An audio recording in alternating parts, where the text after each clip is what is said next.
America నుంచి military air క్రాఫ్ట్‌లో ఎవరైతే undocumented Indians ఉన్నారో, ఎవరైతే ఇల్లీగల్‌గా ఎళ్లారో, డాక్యుమెంట్స్ లేకుండా అమెరికాలో ఉన్నారో, వాళ్ళని ఒక ఫ్లైట్ ద్వారా అమృత్‌సర్‌కి రీసెంట్‌గా పంపించిన విషయం మనందరికి తెలిసిందే.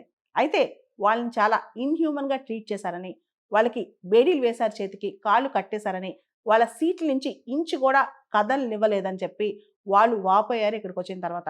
దీనికి సంబంధించి మన ప్రభుత్వం అమెరికాతో కన్సర్న్ వ్యక్తం చేసిందంట. అంతేకాదు వీటికి సంబంధించి మన పార్లమెంట్‌లో గూడా మొన్న పెద్ద గొడవే అయిందనమాట. మిస్‌ట్రీట్‌మెంట్ ఆఫ్ డిపోర్టీస్.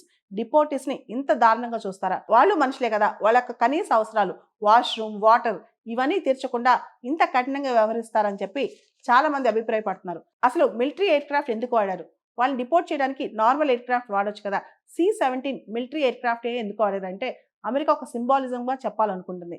ఇల్లీగల్ ఇమ్మిగ్రెంట్స్ అనేవాళ్ళు మా సెక్యూరిటీకి విరుద్ధం. మా దేశ భద్రత, నేషనల్ సెక్యూరిటీకి వీళ్ళు థ్రెట్ అనమాట. సో, అది చెప్తూనే అవసరమైతే మేము మిలిటరీ ఎయిర్ క్రాఫ్ట్స్ వాడతాం.